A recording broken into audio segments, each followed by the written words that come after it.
एक समय में बिहार दुनिया के सबसे पावरफुल और सबसे समृद्ध राज्य हुआ करता था। देश की आजादी के समय चीनी कुल खपत का 40% उत्पादन अकेले बिहार के चीनी मिलों में हुआ करता था।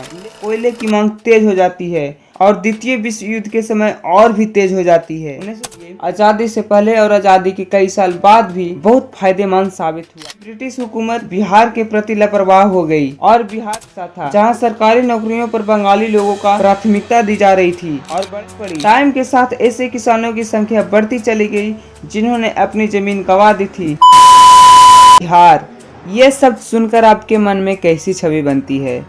मजदूर, अनपढ़ गवार, बीमारू राज्य या फिर सबसे ज्यादा IAS IPS इंजीनियर, या चाणक्य की नीति, आर्यभट्ट का आविष्कार, वाल्मीकि जी का रामायण, नालंदा का ज्ञान या सम्राट अशोक, गौतम बुद्ध, महावीर, इन सब की जननी। ये तो सच है कि बिहार एक पिछड़ा राज्य है, लेकिन सवाल ये है कि ये राज्य शुरू से ही ऐसा था या फिर बिहार के नेताओं की वजह से ही आज बिहार की ये स्थिति है। देखो यार, एक समय में बिहार दुनिया का सबसे पावरफुल और सबसे समृद्ध राज्य हुआ करता था, लेकिन आज ऐसा क्या हो गया कि देश के सबसे पिछड़े राज्यों में बीमारों में पहला B क्यों है? चलिए इस कारण को समझते हैं। जैसा कि आप सभी जानते हैं कि बिहार भारत का तीसरा सबसे बड़ा जनसंख्या वाला राज्य है और प्राचीन भारतीय इतिहास का महत्वपूर्ण केंद्र भी। जब हम बिहार के इतिहास में झांकते हैं तो हमें देखने को मिलता है कि बिहार उस मगध साम्राज्य का केंद्र रहा जो महाजनपद काल से 7वीं सदी तक यानी लगभग 1200 वर्षों तक भारतीय उपमहाद्वीप का सबसे अधिक शक्तिशाली साम्राज्य रहा। और इस मगध साम्राज्य ने ही हमें बिंबिसार, महात्मा बुद्ध, महावीर जैन, अशोक सम्राट, समुद्रगुप्त और चंद्रगुप्त जैसे महान सम्राट दिए। तीसरी और छठी शताब्दी में रहे गुप्त साम्राज्य को भारतीय इतिहास का स्वर्णिम काल कहा जाता है, क्योंकि गुप्त साम्राज्य के शासनकाल में भारत में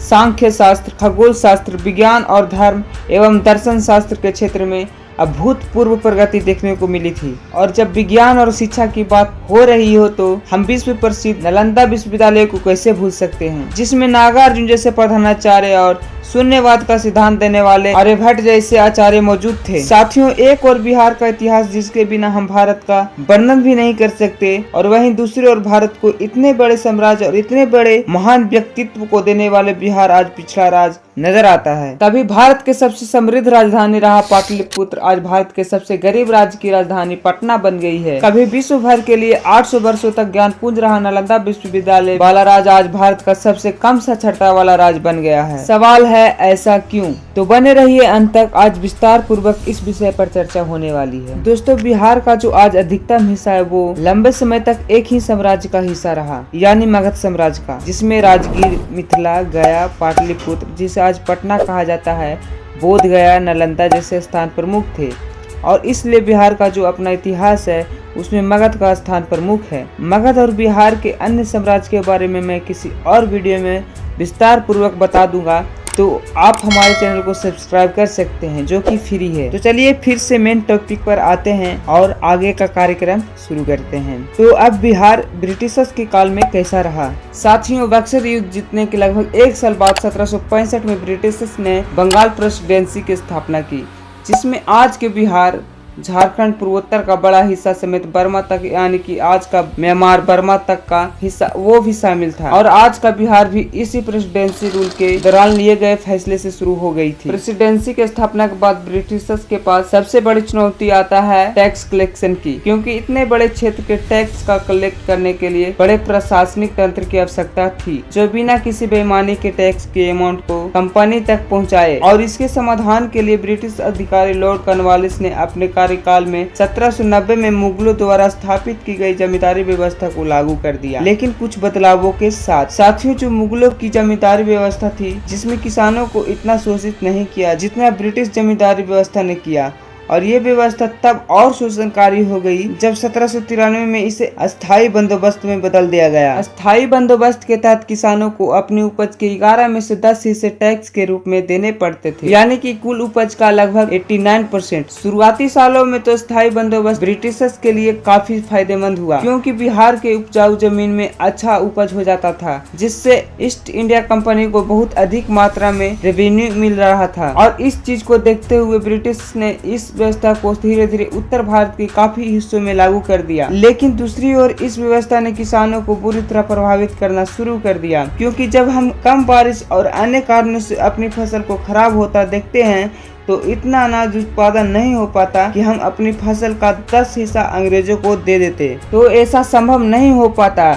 ऐसी स्थिति में किसानों को अपनी जमीन गंवानी पड़ी। टाइम के साथ ऐसे किसानों की संख्या बढ़ती चली गई जिन्होंने अपनी जमीन गंवा दी थी, जिनका इम्पैक्ट ये हुआ कि बिहार समेत उत्तर भारत की एग्रीकल्चर प्रोडक्टिविटी बुरी तरह प्रभावित हुई। साथ ही किसानों की हालत बहुत खराब हुई और आगे चलकर यही बात अंग्रेजों के खिलाफ हुए बड़े किसान आंदोलनों का कारण बनी, जिसमें सन 1917 में हुआ चंपारण सत्याग्रह भी शामिल था। जमींदारों के मनमानी के अलावा बिहार को लेकर के एक और बात थी जो ब्रिटिश रूल में इसके खिलाफ रही। वो यह थी कि बिहार बंगाल प्रोविंस का हिस्सा था, जहां सरकारी नौकरियों पर बंगाली लोगों का प्राथमिकता दी जा रही थी और बड़े प्रशासनिक पदों पर भी बंगाल के लोगों ही बैठे हुए थे। नतीजा ये हुआ कि ब्रिटिश हुकूमत बिहार के प्रति लापरवाह हो गई और बिहार पिछड़ता चला गया। अंग्रेजों को इसी लापरवाही को देखते हुए बिहार को अलग राज्य बनाने की मांग तेज हुई, जिसके बाद 1912 में बंगाल विभाजन के स्वरूप बिहार एक अलग राज्य के रूप में सामने आया, जिसमें आज का झारखंड और उड़ीसा भी शामिल था। इस विभाजन के बावजूद भी बिहार के किसानों के सिचुएशन में कोई सुधार नहीं हुआ, क्योंकि जमींदारी सिस्टम अभी भी लागू था, जिसमें बिहार के अधिकतर किसान बुरी तरह फंसे हुए थे। लेकिन साथियों, इन सारी समस्याओं के बीच एक ऐसी चीज थी जो बिहार और उसके आसपास के इलाकों के लिए आजादी से पहले और आजादी के कई साल बाद भी बहुत फायदेमंद साबित हुआ। हम बात कर रहे हैं बिहार झारखंड में मौजूद कोयले और अयस्क भंडार की। जी हाँ दोस्तों, जिसमें बिहार समेत पूरे झारखंड और पश्चिम बंगाल को एक केंद्र बनाया और इसकी शुरुआत होती है 1907 में, जब जमशेदजी टाटा तब के बिहार और आज के झारखंड में भारत की पहली स्टील और अयस्क प्लांट की शुरुआत करते हैं। और इसके बाद 1930 में यहाँ बड़े स्तर पर कोयले खदान का काम भी शुरू हो जाता है, क्योंकि भारत में रेल नेटवर्क बढ़ने के साथ साथ कोयले की मांग तेज हो जाती है